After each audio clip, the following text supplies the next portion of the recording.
Dr.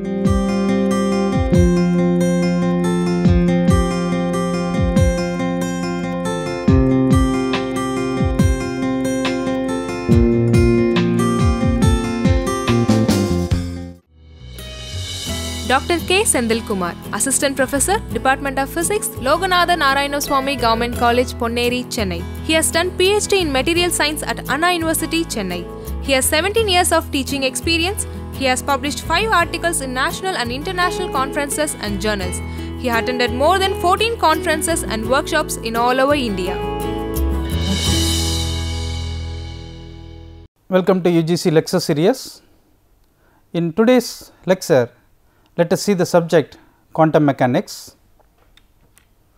In this session, we are going to see the subjects such that quantum theory of hydrogen atom, that is particle in a spherically symmetric potential, then Schrodinger equation for hydrogen atom.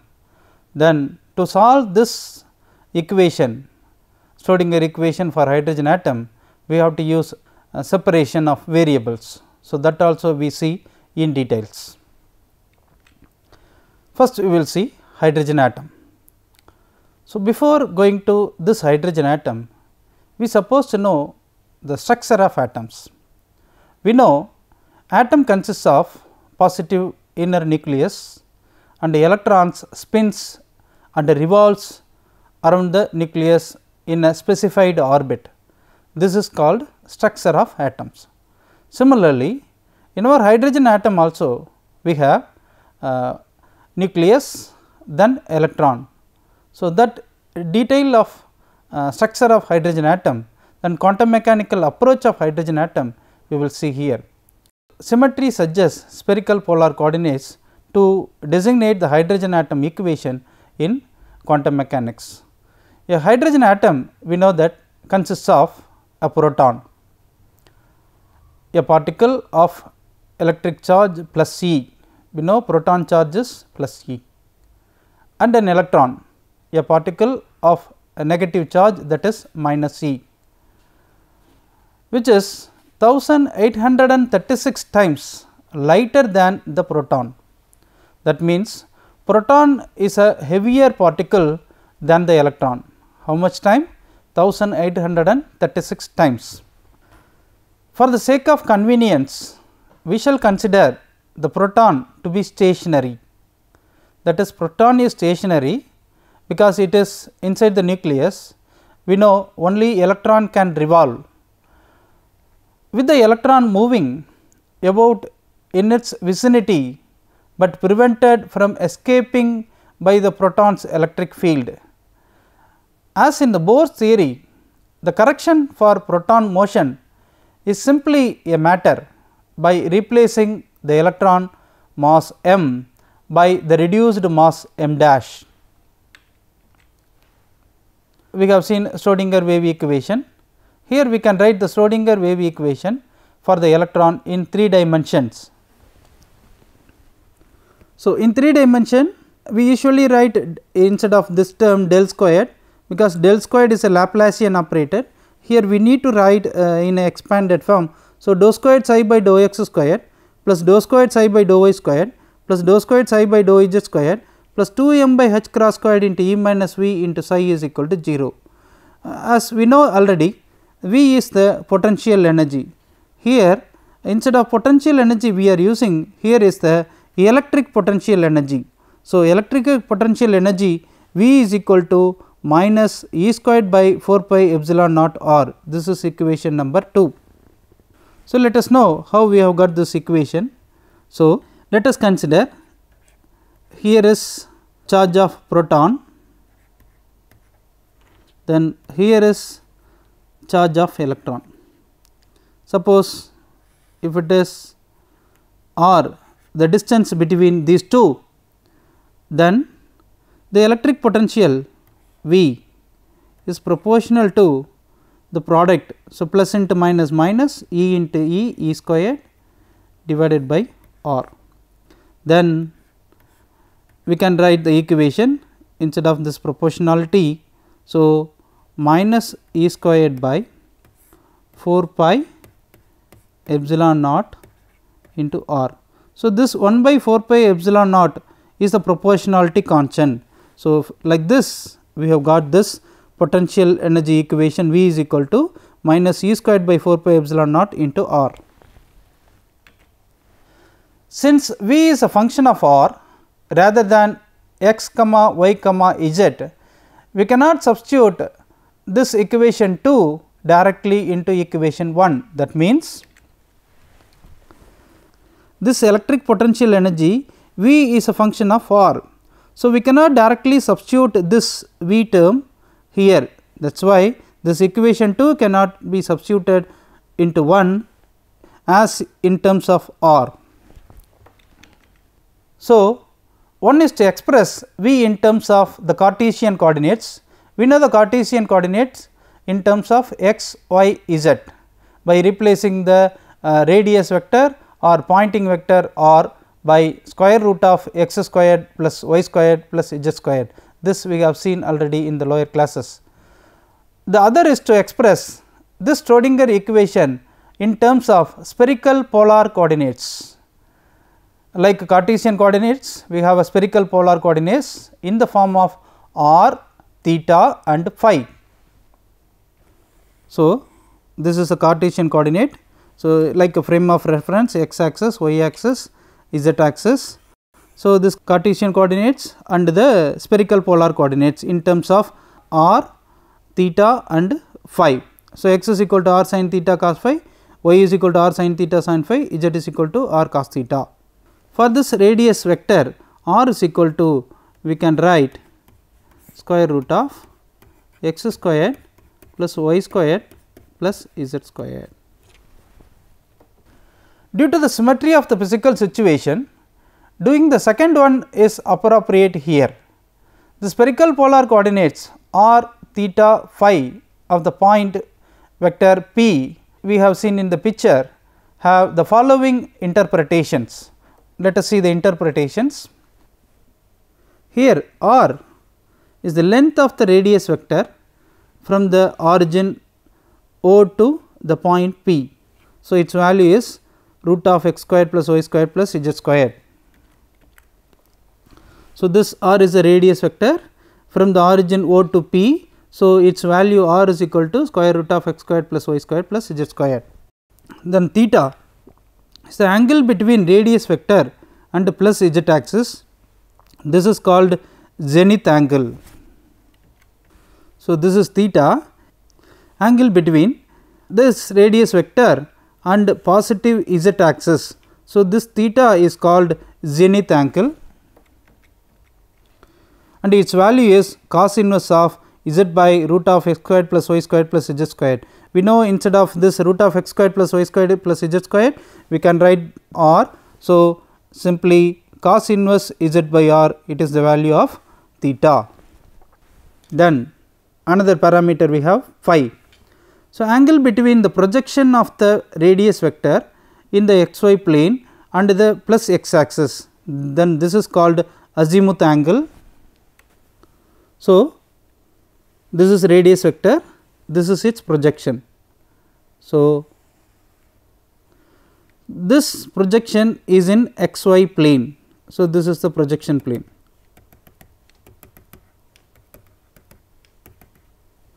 So, this phi, it is azimuth angle, it is the angle between the x axis and the projection of the radius vector along the xy plane. So, phi is azimuth angle, its value is tan inverse of y by x. On the surface of the sphere whose center is at O, the lines of contact zenith angle theta are like parallels of latitude on a globe. Then lines of constant azimuth angle phi are like meridians of longitude. So, in this picture you can see the adjacent parallel lines on a globe, it is known as parallels of longitude, whereas the adjacent vertical lines on a globe is known as meridians of longitude. In spherical polar coordinates, Schrodinger wave equation can be written. So, up to now we have seen in terms of Cartesian coordinates. Now, we change that Schrodinger wave equation in terms of spherical polar coordinates, that is in terms of r, theta and phi. So, this equation becomes 1 by r squared into dou by dou r of r squared dou psi by dou r plus 1 by r squared sin theta dou by dou theta into sin theta dou psi by dou theta plus 1 by r squared sin squared theta into dou squared psi by dou phi squared plus 2m by h cross squared into E minus V into psi is equal to 0. So, this is equation number 3. Now, we can substitute the electric potential equation 2 for the potential energy V and multiplying the entire equation what we have seen just now by the term r square sin square theta, then we obtain sin square theta dou by dou r into r square dou psi by dou r plus sin theta dou by dou theta into sin theta dou psi by dou theta plus dou squared psi by dou phi squared plus 2m r squared sin square theta by h cross squared into E squared by 4 pi epsilon naught r plus E into psi is equal to 0. This is equation number 4.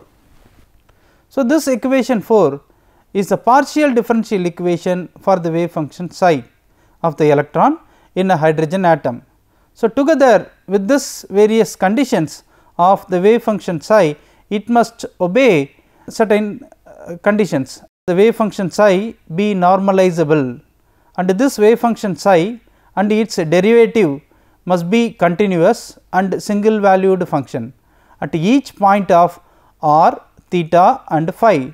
So, this equation completely specifies the behavior of the electron in a hydrogen atom. In order to see exactly what this behavior is, we must solve this equation for the wave function psi. When this equation 4 is solved, it turns out that 3 quantum numbers are required to describe the electron in a hydrogen atom in place of single quantum number according to Bohr's theory. We know that in the Bohr model, the electron's motion is basically one dimensional, since the only quantity that varies as it moves in its position in a definite orbit. One quantum number is enough to specify the state of such an electron, just as one quantum number is enough to specify the state of a particle in a one dimensional box. But in a particle, that is particle in a 3 dimensional box, needs 3 quantum numbers for its description, since there are 3 sets of boundary conditions that the particle's wave function psi must obey and psi must be 0 at the walls of the box in the x, y and z directions independently. That means, for one dimensional box one quantum number is sufficient, but for 3 dimensional box 3 quantum number is required. That means, in one dimensional box, this we have seen already, x is equal to 0, x is equal to a. So, electron is moving only in the x direction, because this is a one dimensional box. But if it is in 3 dimensional box,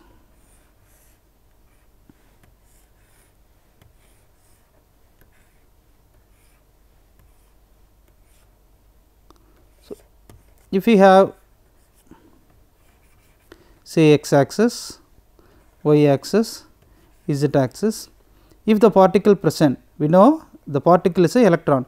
So, this electron present in this cube, that is a 3 dimensional box, this can have a possibility to move in all directions. So, we required 3 quantum numbers to describe this type of matter, that is this type of particles in a 3 dimensional box. So, similarly, we also required 3 quantum numbers to solve for the hydrogen atom. In a hydrogen atom, the electrons are free to move in 3 dimensions like 3 dimensional box, and it is accordingly that 3 quantum numbers are required for its determination of wave function also. Now, we have seen the Schrodinger wave equation for the hydrogen atom. So, this equation to be solved. To solve this equation, we know that this equation contains the parameters r, theta, phi, since we have written this Schrodinger wave equation in terms of spherical polar coordinates. In order to solve this equation, we have to separate these three variables separately, r, theta and phi. So, we have to go for the topic separation of variables. That means, a differential equation for each variable. The advantage of writing Schrodinger's equation in spherical polar coordinates for the problem of hydrogen atom is that in this form it may be separated into three independent equations, each involving only a single coordinate. Such a separation is possible here because the wave function psi of r comma theta comma phi has the form of a product of three different functions, that is capital R of small r, which depends on r alone, and capital theta of small theta, which depends on small theta alone, and capital phi of small phi, which depends on small phi alone. So, that we will see that equation we will see here. So, hydrogen atom wave function for separation variables here, psi of r comma theta comma phi is equal to capital R of small r, capital theta of small theta, capital phi of small phi. So, this is equation number 1. The function r of r describes how the wave function psi of the electron varies along a radius vector from the nucleus with theta and phi as a constant. Then the function describes how wave function psi varies with zenith angle theta along a meridian on a sphere centered at the nucleus with r and phi as constant. Similarly, the function describes how the wave function psi varies with azimuth angle phi along a parallel on a sphere centered at the nucleus with r and theta as constant. So, what we observe from this? If we have three parameters r, theta, phi, if we describe one function, the other two parameters should be constant. If we describe r, and theta and phi will be constant. If we describe theta, r and phi will be constant. If we describe phi, then r and theta will be constant. So, from this concept we derive the separation variables. So, from equation 1 we may write this wave function psi. So, wave function psi is equal to capital R, capital theta, capital phi. So, previously we have written psi of small r comma theta comma phi is equal to r of r, theta of theta, phi of phi.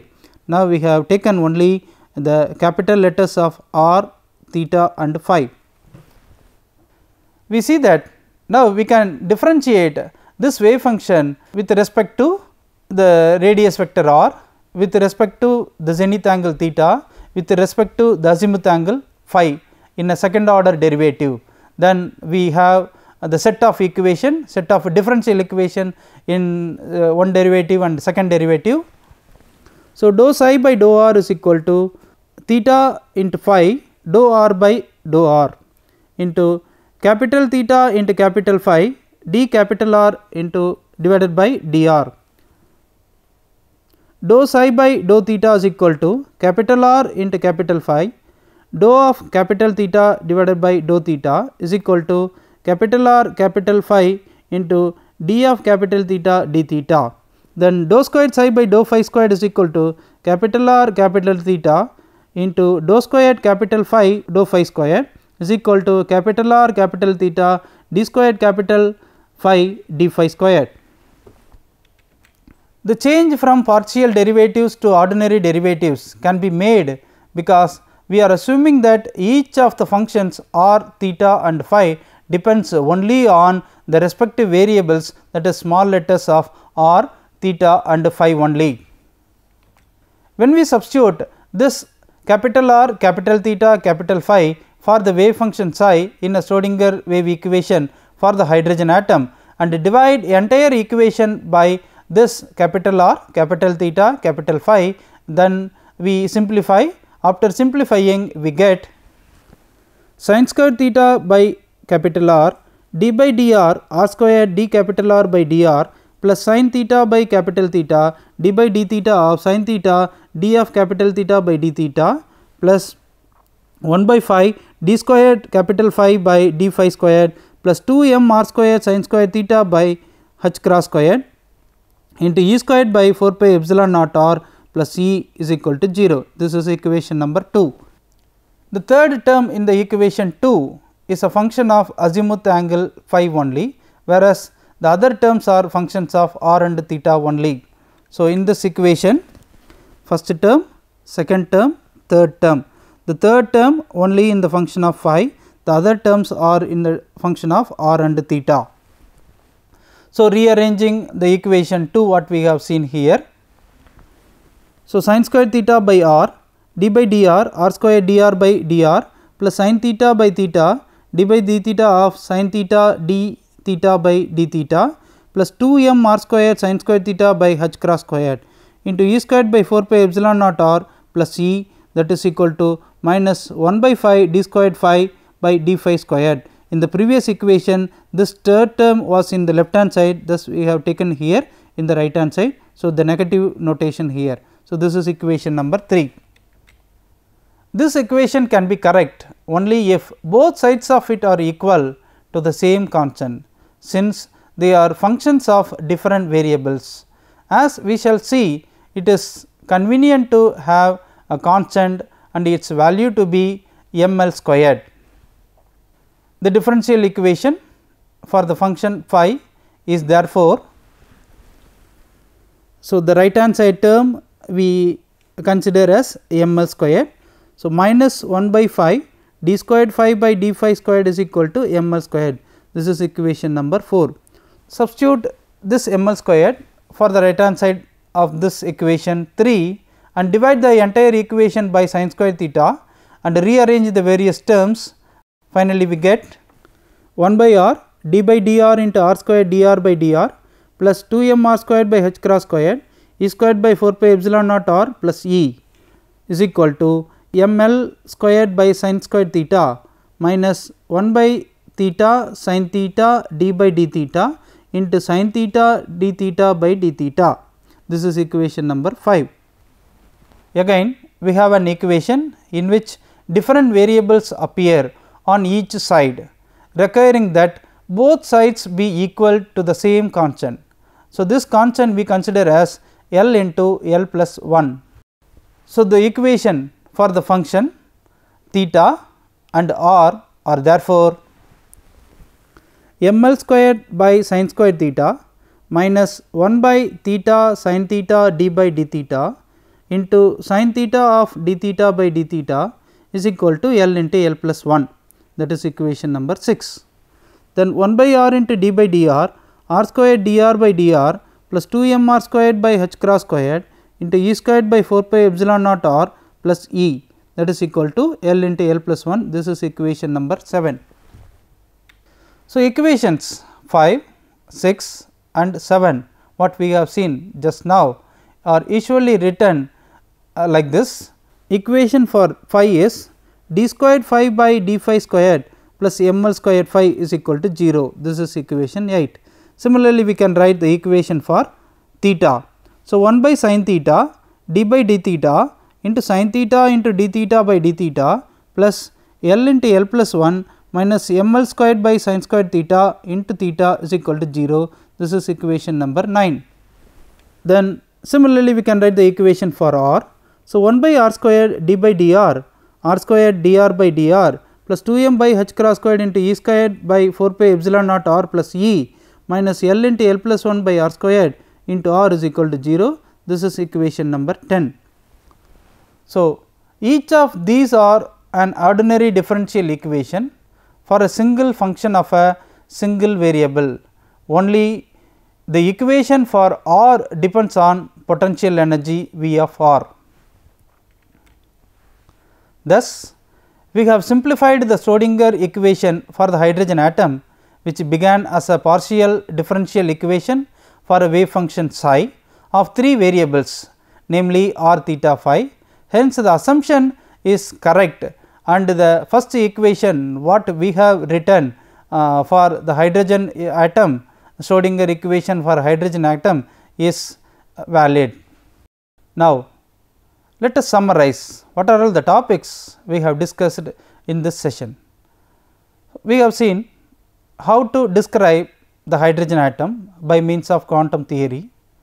Then we have written the Schrodinger wave equation for this hydrogen atom, not in terms of Cartesian coordinates, but in terms of spherical polar coordinates in the form of r, theta and phi.